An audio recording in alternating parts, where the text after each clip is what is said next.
Jamal Hayes had spent the day presiding over a high-profile case, one that had taken weeks of his time and energy to resolve. It wasn't the first time his position as a judge had forced him to carry the weight of other people's lives on his shoulders. Today, though, the conclusion had given him a certain sense of satisfaction. He knew his ruling was a fair one, a decision that could help pave the way for others like it in the future. As the courtroom emptied, Jamal could feel some of the tension in his shoulders ease, the kind of release that came when justice was served. As dusk began to settle, Jamal decided to take the long way home, winding through his neighborhood on the outskirts of the city. It was a quiet neighborhood, the kind lined with manicured lawns, tall oaks, and large houses that spoke of stability, prosperity. It was the neighborhood he called home, the one that he had worked hard for, long nights of studying, years of working his way up in law, countless sacrifices.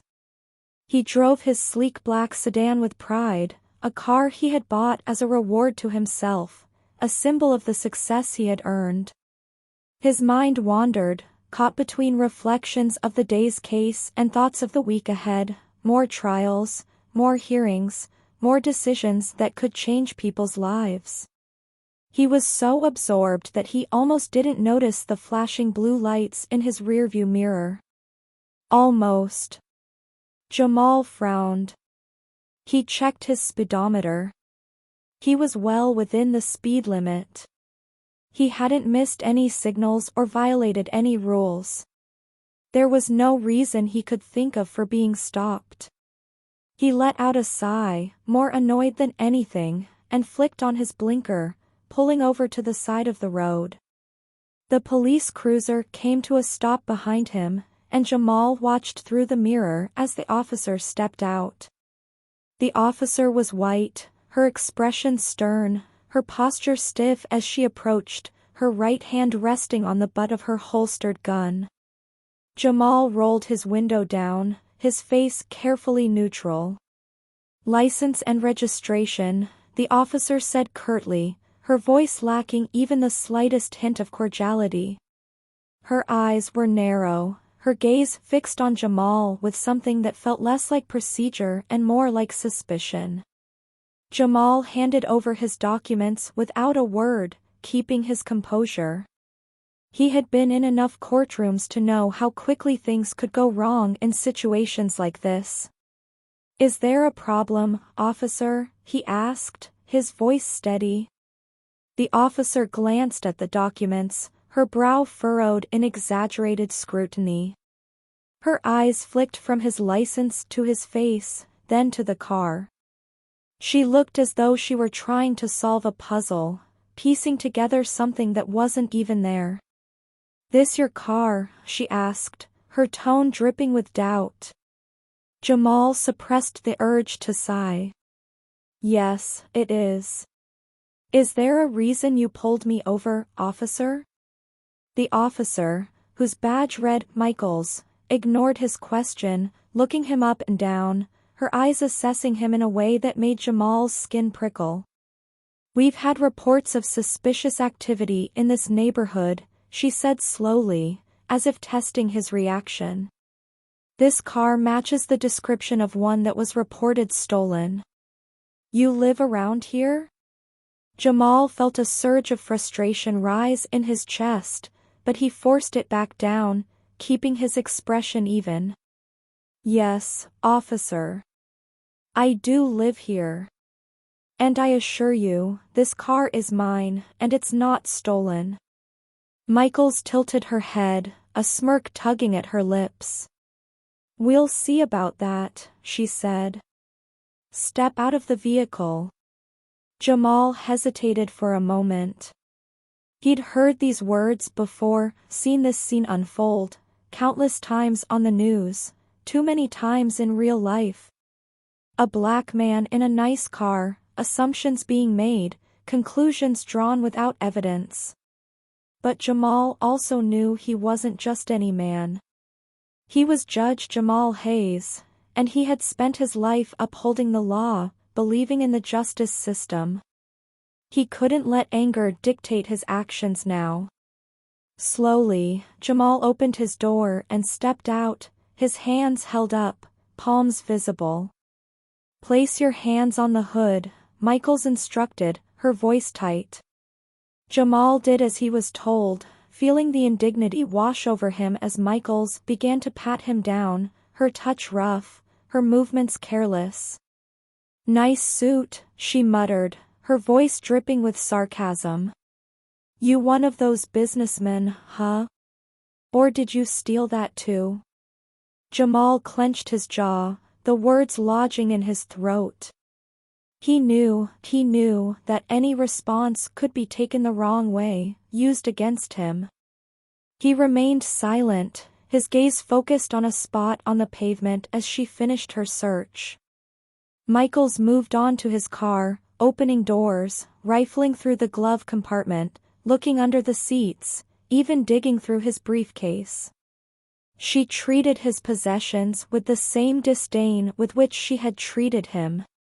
By now, a few curious neighbors had gathered, their eyes watching, their expressions a mix of confusion, curiosity, and perhaps even concern.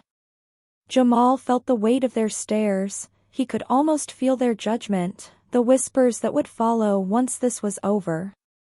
Eventually, Michaels seemed satisfied, or perhaps disappointed.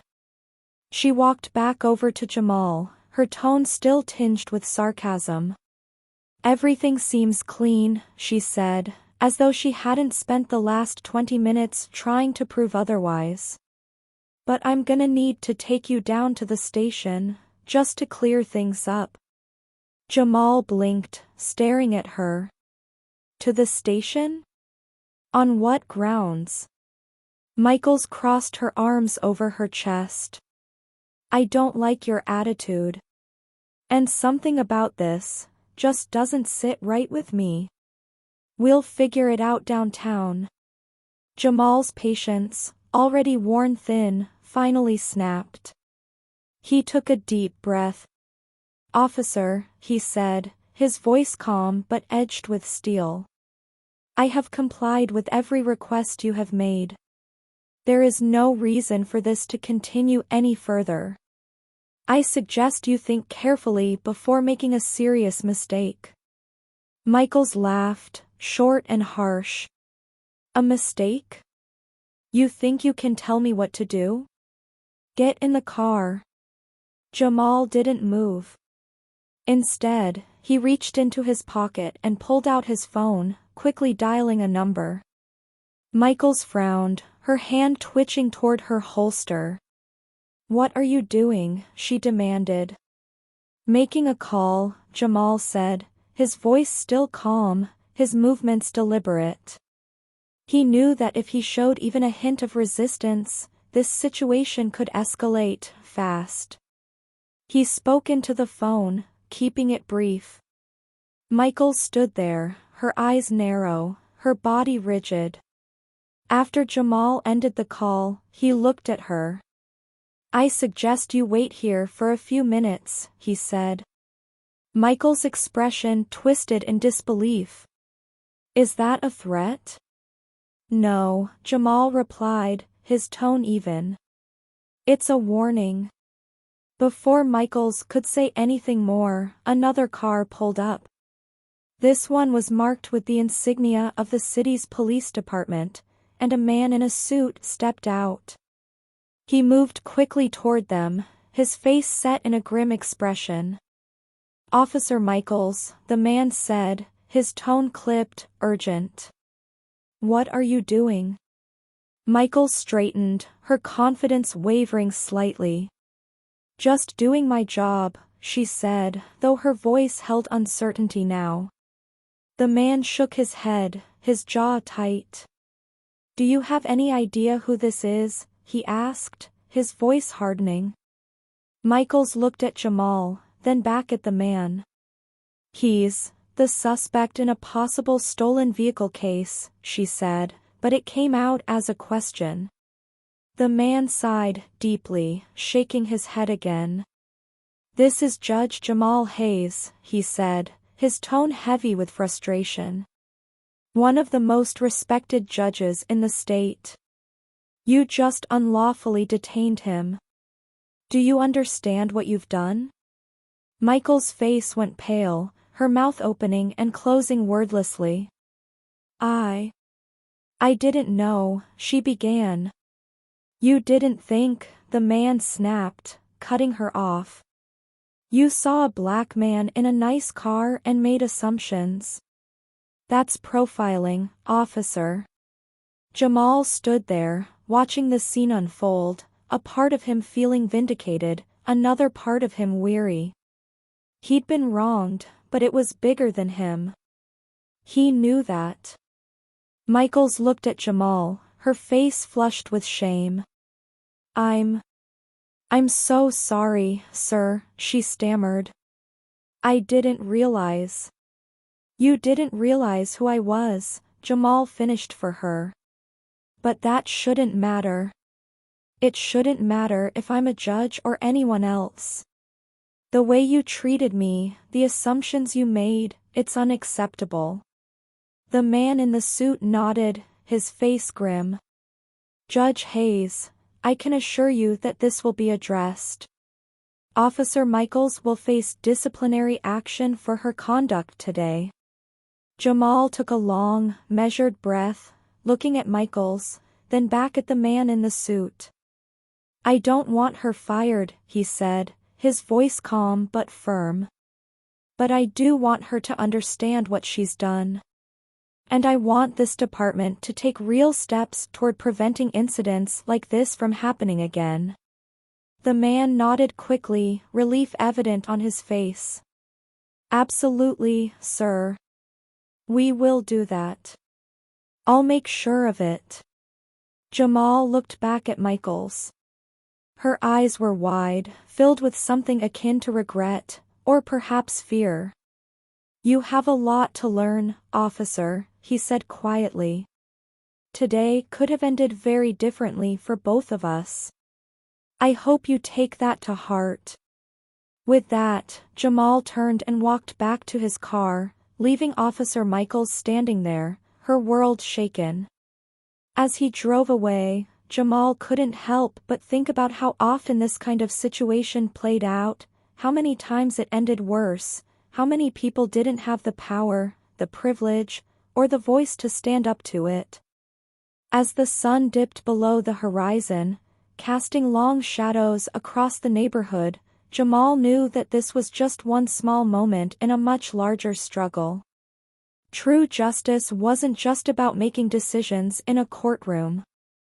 It was about challenging the biases that existed at every level of society, the biases that turned routine moments into dangerous confrontations for Black people across the country.